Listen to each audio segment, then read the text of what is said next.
Alright, so I'm going to do a little bit of a tune-up on this 1997 Lincoln Continental. First I'm going to start with taking this intake off. I started loosening the hose clamp for it, and it was pretty loose, so that might cause a vacuum leak, which will throw off your mass airflow sensor by just enough to alter your fuel mixture.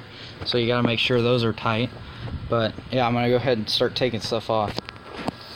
And looking in here, there is absolutely no oil buildup, which is just amazing, because this is your valve cover breather right there, and it goes out that tube, any smoke, and goes into there and gets sucked in there, and there's none in there. So that means that this engine is in excellent shape. And there's a wild look at the throttle body right there. It's like almost like an old 2-barrel carburetor setup. But I'm going to go ahead and start taking off the fuel injection rail. Now I'm going to go ahead and pull all the fuel injector wire clips off, and I'll get back to you when that's done. Alright, so I got those unplugged, and I started taking these bolts out. They're kind of hard to get to, so I didn't film it. And I'm going to take those little ones out and try to pull the injector rail off. Alright, the injector rail popped right off. Let this focus for a second. And that's what the injectors look like.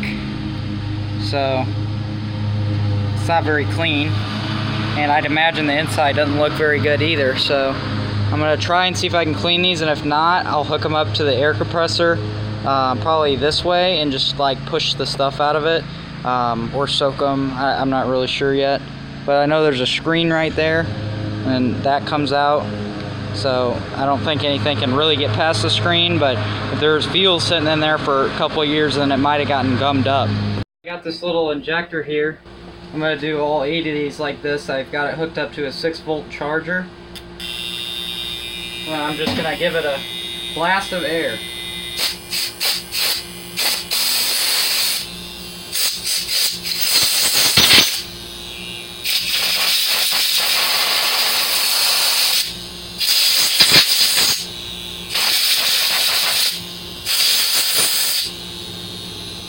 That's all I'm going to do for him. And to finish it off, I went ahead and cleaned the mass airflow sensor, and underneath this little plate right here, I beveled it to get a little bit more flow in there, so it's a little bit more accurate.